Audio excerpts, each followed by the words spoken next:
In today's workplace, leaders often talk about the importance of addressing behavior that doesn't align with the company's values. But how do they ensure it's done in a way that prevents it from becoming part of the culture? Doris, a leader in the funeral services industry, found a solution. It's called the 24-hour rule. This simple yet powerful approach requires people who see unacceptable behavior to address it within 24 hours. No delays, no waiting for problems to escalate.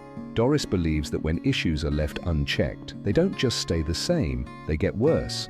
The quicker they're addressed, the better, and in her company, this rule has had a massive impact. In many organizations, being called into a boss's office creates anxiety.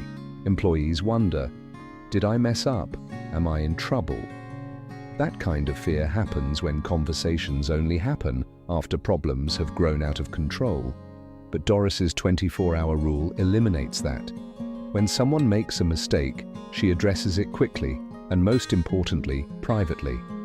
There's no public shaming, and employees receive feedback soon after the event. This means small issues don't become big ones, and employees aren't left wondering what they did wrong weeks later.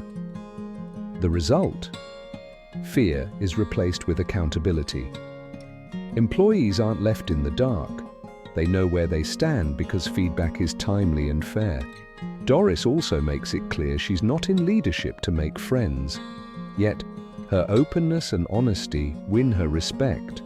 Why? Because people value transparency, especially when it's done fairly. And here's something many leaders miss. People want feedback. They want to know how they're doing and how they can improve, and when it's delivered quickly and constructively, it becomes a gift, not a burden. In fact, this idea of timely feedback goes beyond just one company. A major Australian bank recently introduced the concept of above and below the line behaviour, closely linked to the unwritten ground rules, UGRs, that drive their culture.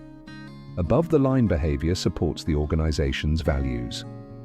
Things like including others, making decisions without needing permission, and speaking openly to people instead of gossiping behind their backs. Below-the-line behavior, on the other hand, damages the culture.